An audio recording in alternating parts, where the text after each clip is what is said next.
howdy ho. Happy Thursday. Welcome everyone to So What, the Marketing Analytics and Insights live show. I'm Katie, joined by Chris and John. This week we're talking about the CMO survey. If you're not aware, the CMO survey has been around since 2006. Chris, do you want to sort of go into sort of what the methodology is, who presents it? Yeah, so it's presented by Duke University School of Business, and in coordination, I want to say with, I believe it's Deloitte Consulting and the American Marketing Association. And what they do is pretty simple. They survey CMOs, about 300 of them, twice a year, February and August of each year, on a series of questions, some of which are repeating every survey, some of which are repeating every other survey, a few unique ones here and there, and then present the results in a very, very, very large PowerPoint deck.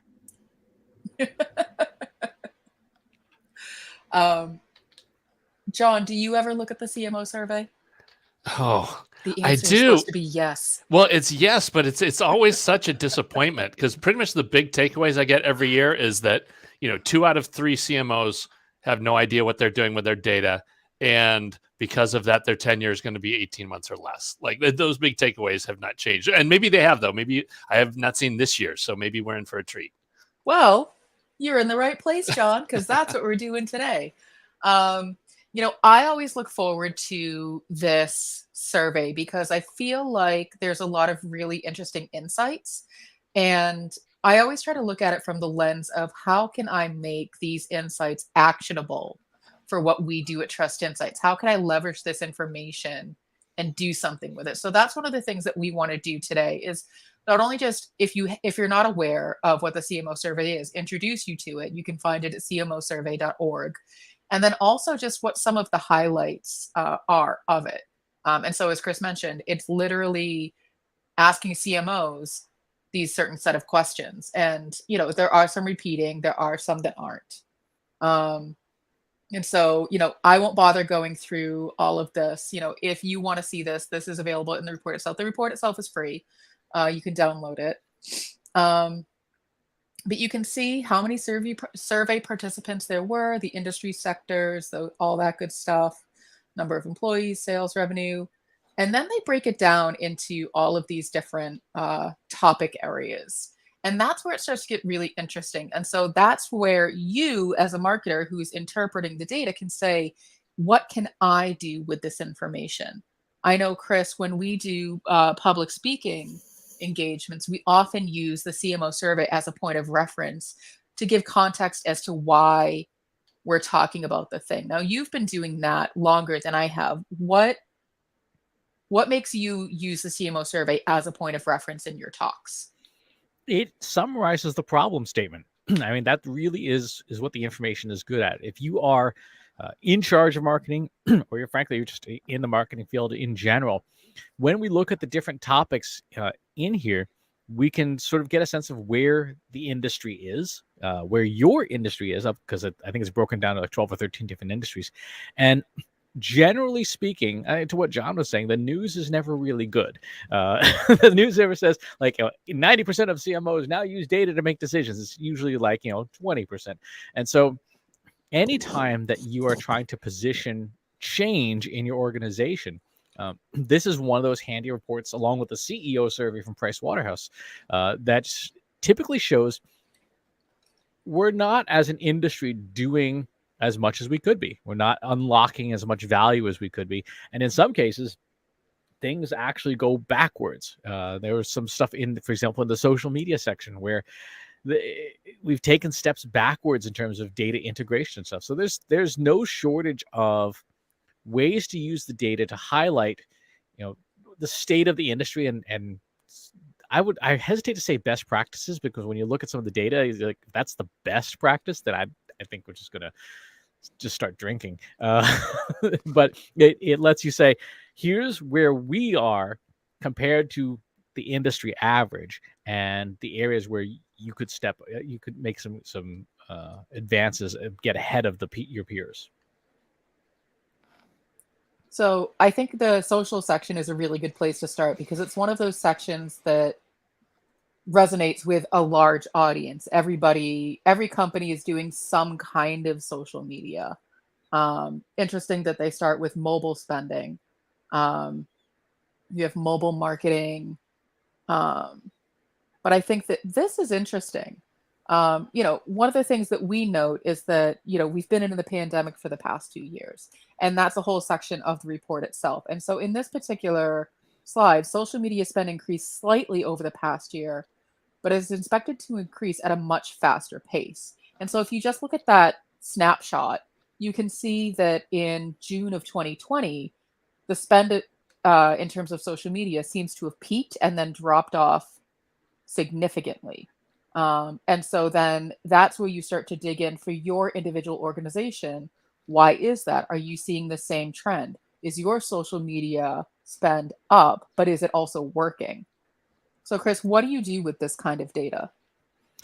Well, so here's one of the bones I have to pick about this data. And you can see this on the previous slide too. When we ask CMOs, one more slide up. When we ask CMOs to project forward, they're routinely completely incorrect about what's going to happen. Like, what do you plan to spend in the next 12 months and 5 years is what you see on those last two projections there. If you look at the historical trend, and you don't need to be a statistician to do this. Take a ruler or a pencil or any straight object and align it to the points that are on the graph. You can pretty much see that, well, no, these future predictions are delusional. The actual spend is probably going to either level out or is going to be, a slight increase. And so I get that people use this data in particular to say, like, we need to spend more on mobile. Everyone in the industry says we're going to be spending 28.3% on mobile in 5 years. It hasn't panned out, right? And that has been, if you go back and download the previous versions of this report for the last 5 years, every report says you're going to spend, twice as much in 5 years, and we're not. We never have. So from that aspect, I would say be very cautious with the predictions. This is not a reflection of the CMO survey. This is a reflection of what the individual CMOs stuck a finger in the air and decided which way the wind was blowing and made projections that, I mean, I could say something very rude I won't, but they're just not correct. So I would say for those predictions, be very, very cautious of them. In the meantime, though, what you do see is the impact of macroeconomic and bigger context issues on marketing, right? To your point, the pandemic's pretty easy to spot in this lovely chart here. The pandemic's pretty easy to spot in general. What's happening right now with the Russian invasion of Ukraine, that's going to show up in here. It may not be this survey, but I guarantee it will be in the next one, as long as the macroeconomic changes with supply chain issues magnify what happens, particularly on B2C product. It will be a substantial drag in some spots and be an opportunity in others. So this survey is really good. I would strongly suggest pairing it with macroeconomic data as well from like the St. Louis Federal Reserve Bank, so that you get a holistic picture of why CMOs might be saying some of these things. You just reminded me of a very vivid memory of when I used to sit in steering committees, and the CTO would be asked, when is that project going to be done? When will your developers be done? And she would sit there and go, I think the wind is telling me 2 months. And she was obviously being sarcastic because there's just certain things that you don't know. And it really is just a guess. And that was her way of saying, like, there's too many factors. It's a guess. And I think, you're right, Chris. This is one of the things that I also find a little bit challenging with the data in a survey like this, not in the methodology, but in the responses of, it's just a guess. And the survey itself doesn't reflect what's actually happening. It's reflecting the opinions of these people. And it is a small sample. It's 320 people out of how many CMOs, in the United States and the world. So I guess I'm starting to sound like John a little bit. There is some value to this, though. If you see something where the CMOs are in agreement that it's going to dry up and go in the toilet in the next 3 months, that's the kind of stuff where you're like, okay, this is going to be a tough sales quarter. You know, Mhm. if everybody believes they're not going to be buying any of this over the next year, well, that's what's going to be happening as far as getting people into the pipe and getting to talk about possible. Now, if you're selling mobile solutions, yeah, you're going to take a copy of this and email it to everybody on your list so you can talk to them about it next week. And are you ready for this huge uptick? But yeah, it's maybe not reality. So I find slides like this one, most marketers do not use outside agencies for their social media activities. I always find, as a service agency, this kind of data point interesting, because as an agency that offers services, we don't necessarily do social media, but we can use this as an action point. So if we were an agency who offered social media services, I would look at this and go, more companies don't want to use outside agencies. They don't want to outsource the social media. Well, that then means they're bringing it in-house. That then means they need training on it. That then means they probably need some training materials. Why wouldn't we, the experts, be the one to provide those training materials? So maybe they're not asking us to do the thing, but there may still be an opportunity to train them to do the thing. The other thing, and this is just nitpicking a little bit, but you'll notice on the x-axis, February of 2021 is missing, right? So this question didn't get asked in the 21 survey. And so you'd probably want to maybe redraw this and stretch it out a little bit to account for that missing year. In general, though, again, slap a ruler on your screen right now, gently. Please don't break your screen. I'm not paying for it.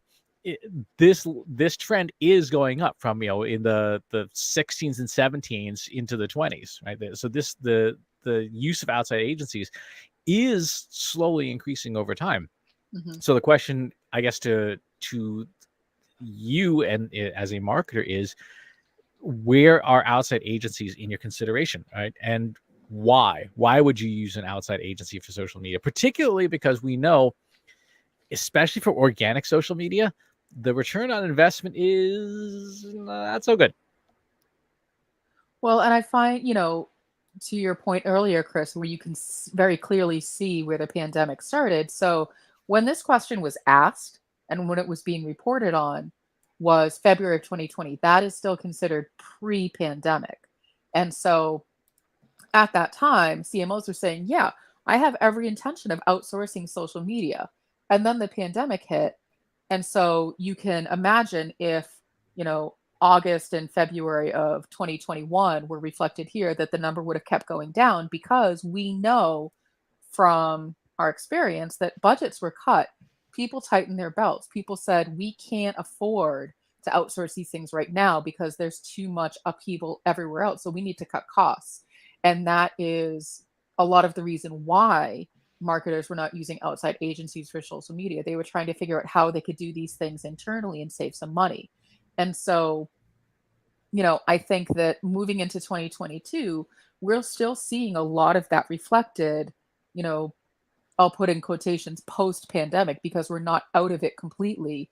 And now we have other things that are asking for our attention, for our funds, for our resources.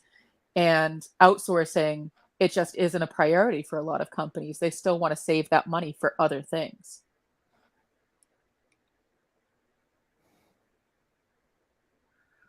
So this one, slides like this, to John's point, the news isn't great. However, again, sort of looking at it as, okay, how can we make this actionable? Is there an opportunity? And so this one says, decade after decade, marketers still struggle to integrate customer data across channels.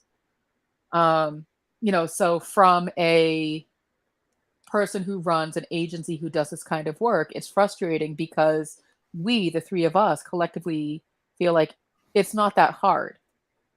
It's really not that difficult to do that if you set it up correctly. However, as the owner of the business, I can say, great, there's an opportunity for us to provide that service and train people on what that looks like.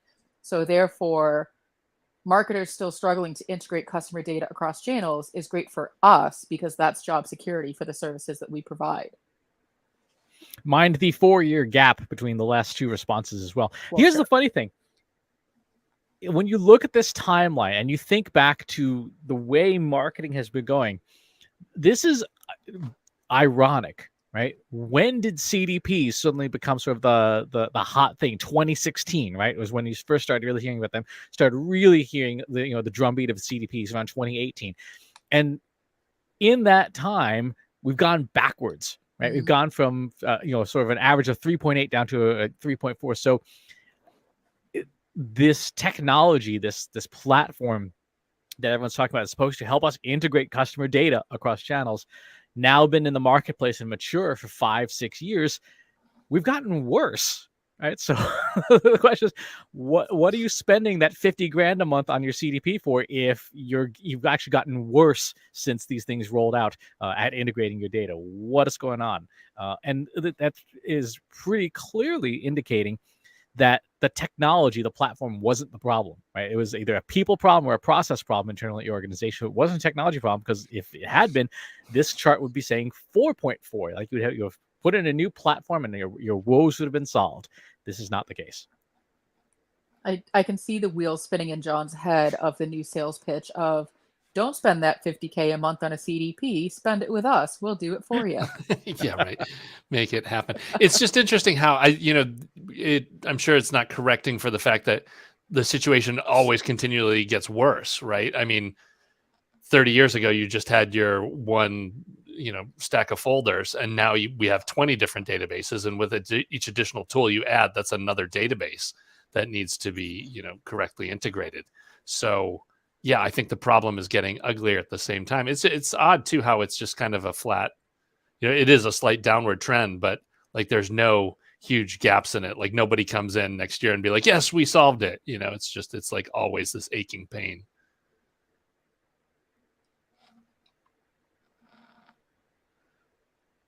So, but with that,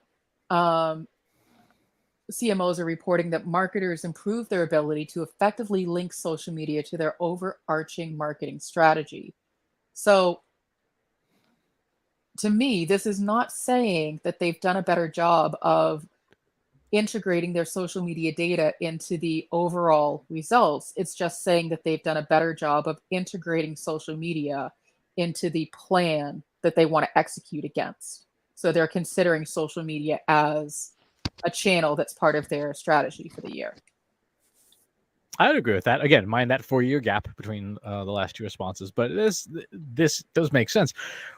When you look organizationally, social media used to be its own thing, right? It used to be you have a head of social media, a global head of social media, and now the social media function has been thoroughly rolled into digital marketing, right? It's not the current shiny object anymore.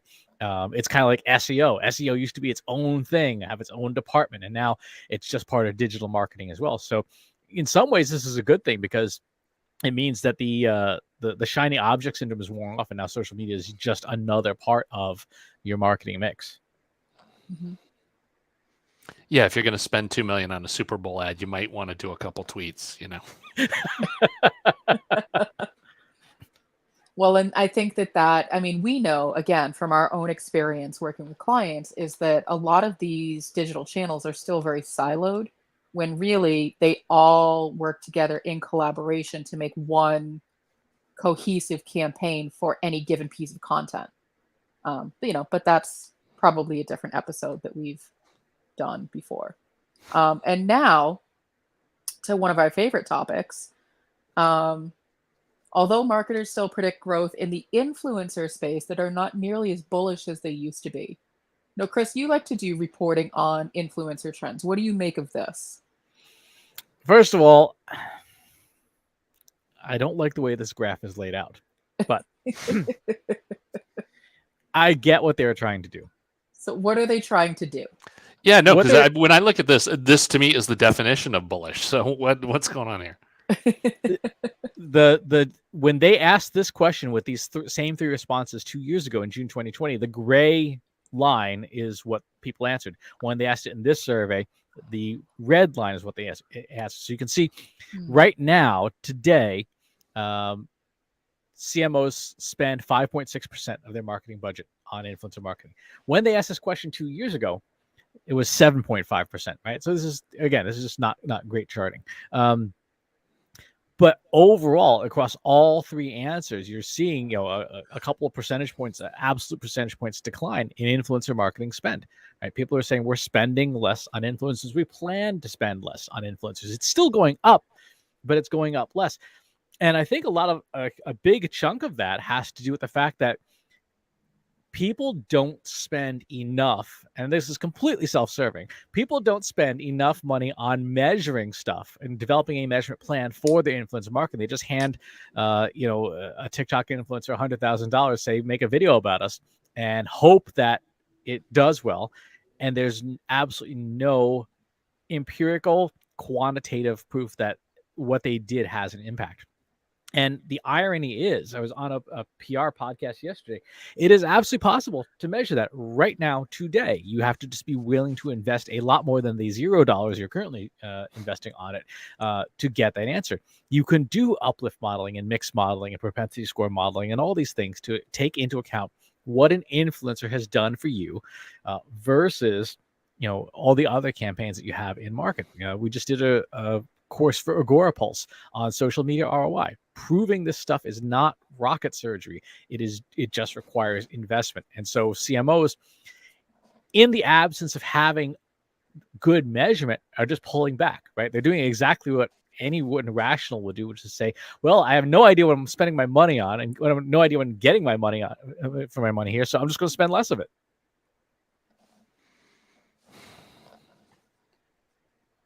I agree. Go ahead, John.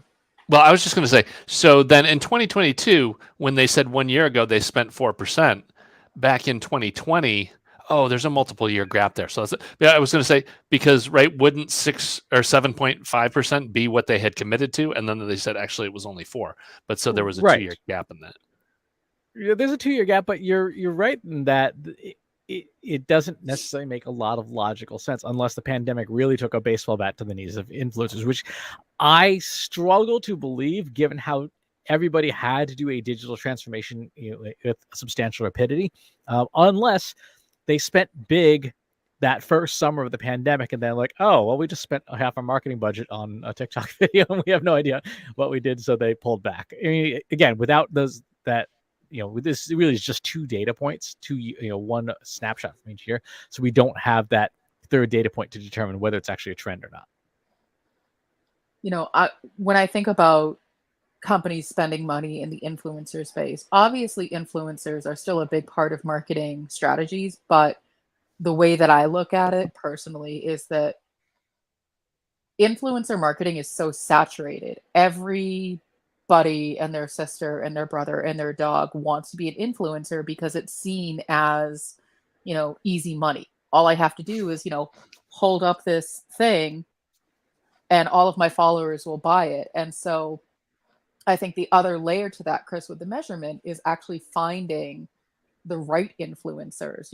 You have to know, where is my audience? You have to know, what is my audience interested in? You have to know, who are the talking heads that my audience would actually listen to. And that's a whole other research project ahead of just picking out, John Wall, the famous TikTok dancer who dances with his dog. That might happen, but to your point, you don't know how effective that is if you don't also have that measurement strategy in place. And so I feel like finding and measuring influencers is a whole separate specialty. It is. Stay tuned next week for our paper on how to identify TikTok influencers, which will be debuting as part of Social Media Marketing World. We'll be talking all about it.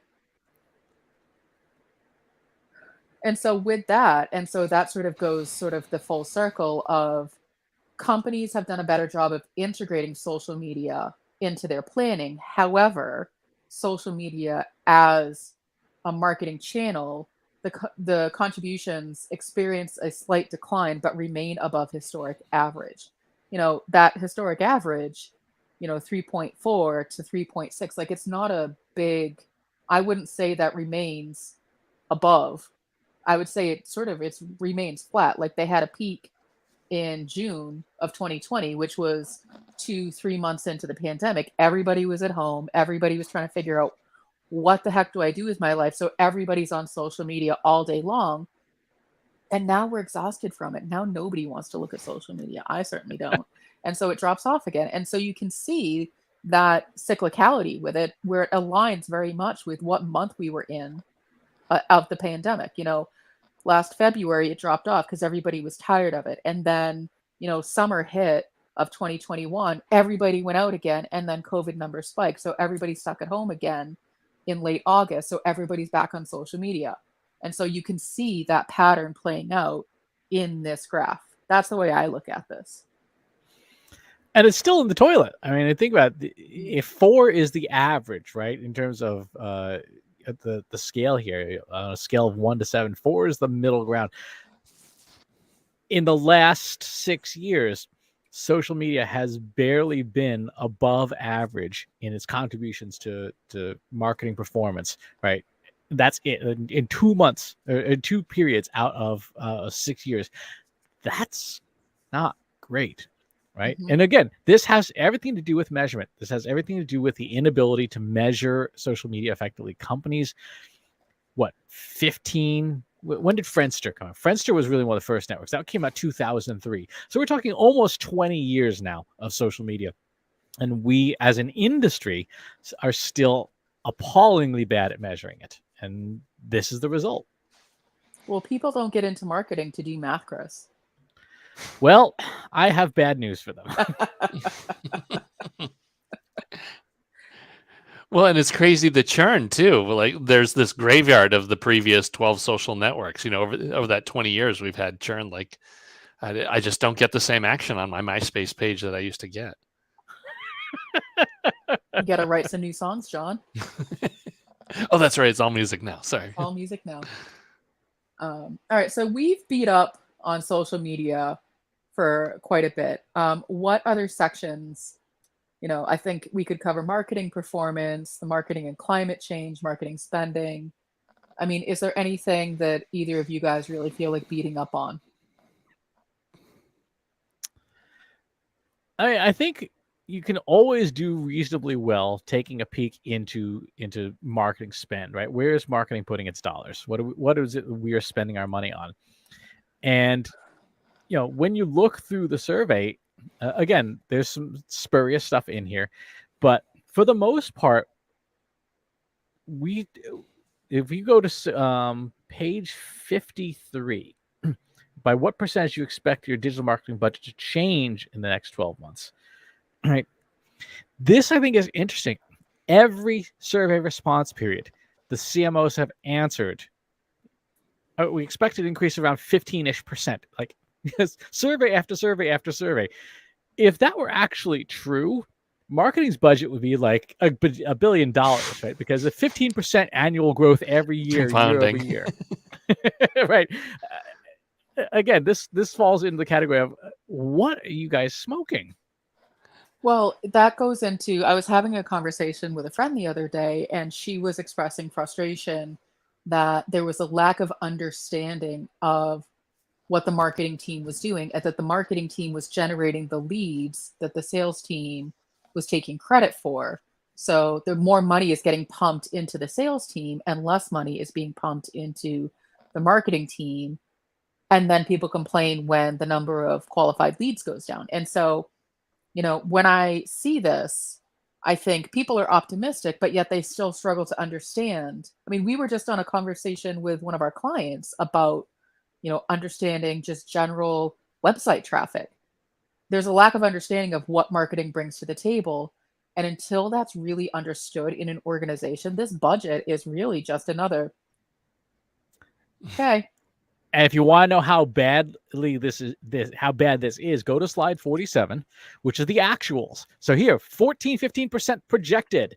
Actuals, 5%, right? 0, minus 3%. So clearly, the budgeting process and the ability for CMOs to understand what is likely to happen with their budget, their accuracy is roughly 0, right? I mean, you may as well flip a coin at this point because it would be just as good. At no point in their actuals does it even come close to what they forecast would be their actual budget. So, I mean, a couple of things to take away from that. Number one, if your boss is saying, "Oh yeah, we're going to put that in the budget for next year," no, they're not. Right? Get it in writing, get it signed, get it notarized. Exactly. For someone like John, when the prospect says, "Oh yeah, well, it's budgeted for next year," no, it's not.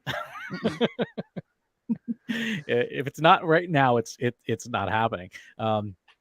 Because we see this. We've been asked to help with budgets and forecasts for clients, and every single time you put together what is needed, and then the client comes back with what got approved, and it's usually about half to a third of what is actually needed. And then we go back to the earlier slides about how is marketing's performance. Well, marketing's performance is not great because you put you needed a full gas tank, and you put a third of a tank in, and you're wondering why you didn't get to where you were going. I can't imagine why. Well, this graph actually looks way better than I thought it would, though. I can give you a real example of this. I used to work at a company where, I was there during the economy crash in 2008. And so they started cutting jobs and all these things. And so the company, the senior leadership team decided, well, let's just cut the marketing team. That'll save us a lot of money because then we won't have to spend any money on marketing. Well, they did that. And fast forward a couple of months, sitting around the table going, why is nobody buying our stuff? And I remember sitting there thinking, are you kidding me? Did you not know how this works? And so again, it sort of goes back to the lack of understanding of what the marketing team brings to the table. Now, there's also responsibility with the marketing team to demonstrate that through data and reporting and results. And as we've seen throughout this survey, marketing teams are still struggling to demonstrate what that looks like, especially when it comes to a full customer journey of where their specific stuff fits in. Like, we drive awareness. Well, we need leads. Well, awareness is part of that journey. So you need awareness in order to get the leads. And so it's that whole conversation just gets lost, and people say, well, did you convert anything? No. Okay, you're out. And it's interesting because that creates the conditions that you now see on slide 72. You scroll down for quite a bit. Slide 72, we are now talking about marketing jobs. What percentage of your marketing organization voluntarily departed over the last year? They left of their own accord. They weren't laid off. They weren't fired. Right?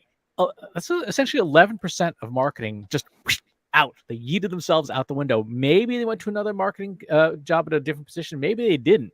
But this is one of those things where I find the actuals in reality with what people project to be totally out of sync. The previous slide, when people asked, what do you expect to increase for your hires? You expect to increase by 10.5%. With who? With what people do you plan on hiring? Right? They've all quit and they're not coming back.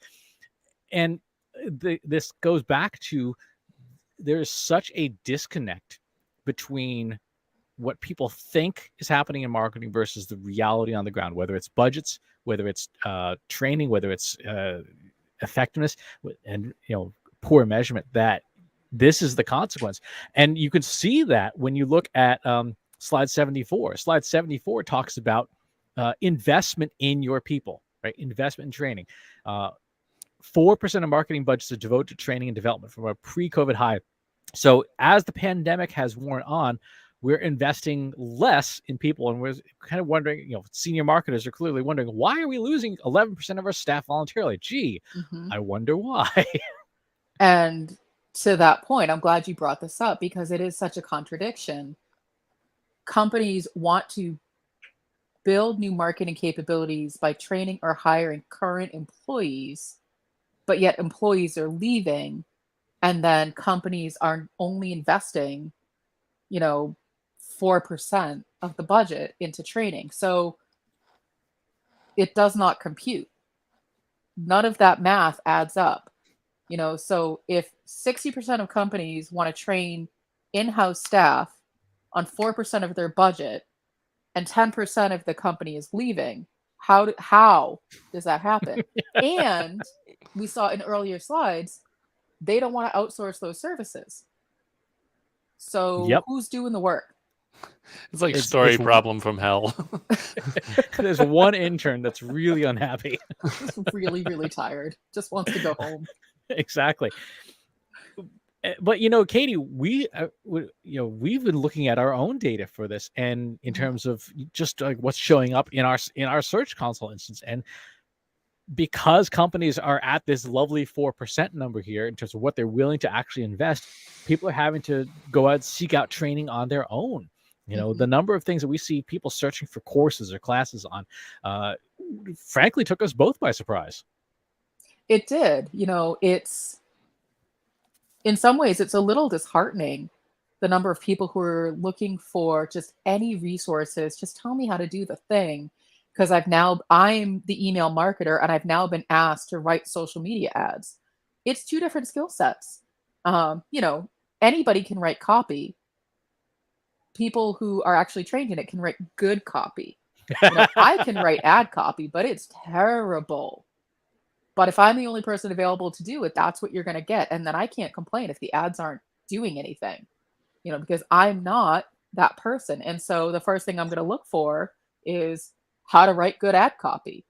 And so as we start seeing those searches, that's an indicator to us that we need to have that kind of content ready and available for people, because that's what they need.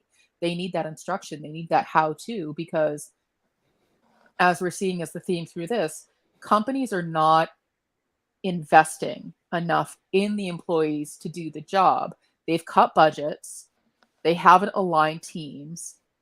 We know that they're struggling to hire people to do the thing, and the people that they do hire need training. So that all becomes the perfect storm of what training exists out there. You want to talk a little bit about the client that you were doing helping them hire for recently, and some of what your perspectives are on what you saw for candidates available? Yeah, absolutely. It's a tough competitive market. It's sort of the same thing with when they say it's a buyer's market of, the person buying a house, like they're the one in control. It's a candidates market right now. The candidates are in control because companies are scrambling to find anyone. And so I was helping a client hire a marketing operations manager, a bit of a jack of all trades, someone who kind of knows a little bit about everything, so that they can help sort of manage the overall plan. And what I was seeing was people who were overqualified. So they'd been like a VP for, X number of years, which the first question is, okay, then why are you looking at this kind of position? And are you willing to take a significant pay cut? But then on the other hand, you have people who've literally never done marketing before and thought it might be fun to try to switch careers. And so the amount of training that would go into that is significant, and there's not someone who could hit the ground running. And so we've definitely been through quite a few interviews with candidates who they're not the right fit. It's really the best way to say it. They're not the right fit. But at some point, the company has to make a decision. Can we invest in this person and train them to make them the right fit? Or are we going to hold out for that unicorn, which is what everybody's trying to do right now? And again, that goes to, if we think back to our slides, companies aren't willing to invest in training and development. So you've got to hire the perfect candidate out of the gate. And the perfect candidate out of the gate is either going to be obscenely expensive or doesn't exist, right? So the solution there seems to me be willing to increase the amount you invest across the board in training and development. And then you can hire somebody who is a little bit less qualified and bring them up to speed, right? Plus, you get the advantage of that person's doing work during that time and when they're getting up to speed. And they might, depending on how good your training and development is, you might retain them better because they have something of that, sort of an informal social debt to you, to say like, yeah, thanks for turning me from an analyst into a manager. I remember one of the things that we used to hear a lot at our old team was that one of the reasons why people stuck around, even though the pay was less good than other agencies at the time at the company we were working at, was that people felt like they never stopped learning. Like they were always being challenged. They were always growing their skills. And they knew that sticking around on our team made them more valuable employees when they made the next move. And it's really funny when you look around at the people who used to be on the team. Now they're all directors and stuff, fairly young, because they've got the right skills. Mm-hmm. I just want to pull up one last slide because this one makes me chuckle. I got a kick out of this one. And so it is this slide. It is marketing and finance leaders are more aligned now than they were a year ago. And so the reason why it makes me chuckle is because it goes back to there's a lack of understanding of what marketing does. Therefore, the budget that they're trying to get, they're never going to get. And so finance is like, so tell me what it is that you do here. And so it seems very micromanagey versus we're going to partner to get you the money that you want. And so, it's how well aligned are marketing and finance leaders in your company on goals, strategies, tools, and data. And so it's finance swooping in saying, why do you need a $50,000 a year piece of software? What does that do for you that a spreadsheet can't do? Or why do you need 6 different people doing the job that, like, my niece runs a TikTok account. Why do you need 6 people running social media? And so that's, that may not have been the intention, but that's when I look at this, I'm like, well, yeah, it's, of course, finance wants to know what marketing is doing because they probably want to know where all that money is going. It's true. And when you think about this, this question is worded curiously in the sense that how well aligned you are could very well be finance has beaten you bloody and now you are entirely subservient to them. And again, if you think about what's happened in the last year with supply chain issues, with hiring, with everything going on in the world, it's not a surprise that marketing would be more aligned with finance, aka finance tightened the purse strings. Mm-hmm. Because in a period of time when efficiency matters as much as effectiveness, you've got to be more efficient. And that means that you've got to figure out ways to squeeze more out of the resources you have. And I think that's really what's reflected here, is that marketing has had to go, all right, well, we got to make the best with what we've got, because we don't have the resources to do as much as we want. Even if you have the budget, if you don't have the people to do it, right, and you're not paying an outside agency to do it, then you've got to get focused and get prioritized. I just want to point out on each of the slides, you might have this little insights box. And this one says, unsurprisingly, the most well-aligned companies are those with fewer than 50 employees because a smaller workforce allows for more efficient cross-functional communication.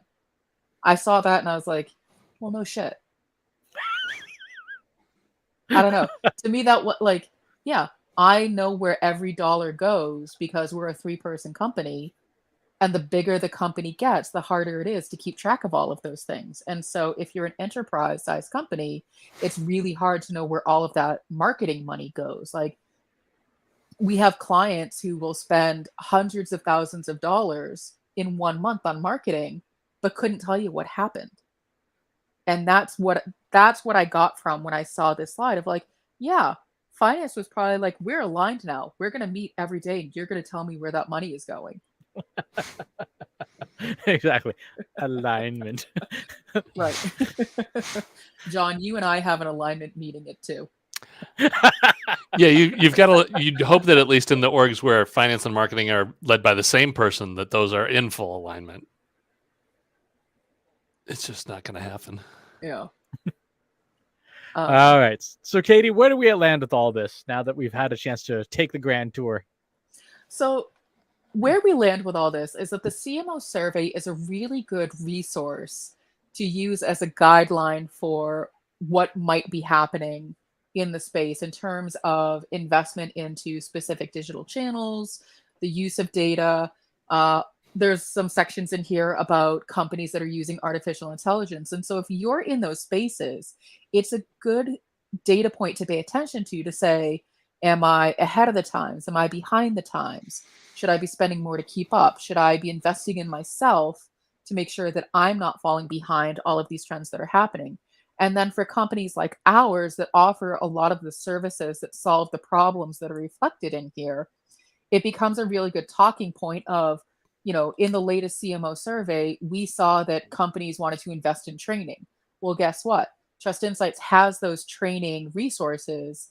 If you're one of those companies that wants to invest in training, we can help you do that. And so reading through this and looking for the opportunities to say, hey, we can solve those problems, but also just as a general information of where the heads of CMOs are at. So Chris, to your point, it doesn't reflect what's happening. These are just the opinions of CMOs, but it's always sort of that good barometer of like, are the trends going up? Are the trends going down? Does it reflect your reality? And then double checking that information with other data sources to say, that doesn't quite seem right. It doesn't align with what my data is telling me. So it's not your Bible. It's not this is the only thing you can look at, but it's a great starting place to understand what's happening in a specific space. All right. And I think the only thing I would add to that is that CMOs are spectacularly bad at predicting what's likely to happen. Any final words, John? No, I think you nailed it on the head with that. It's an abundance of optimism, which may or may not be met with a bus coming on to hit it. All right, so I think we'll head out here on that cheerful note. Take care, folks. Thanks for watching today. Be sure to subscribe to our show wherever you're watching it. For more resources and to learn more, check out the Trust Insights podcast at trustinsights.ai/TI podcast and a weekly email newsletter at trustinsights.ai/newsletter. Got questions about what you saw in today's episode? Join our free Analytics for Marketers Slack group at trustinsights.ai/analytics for marketers. See you next time.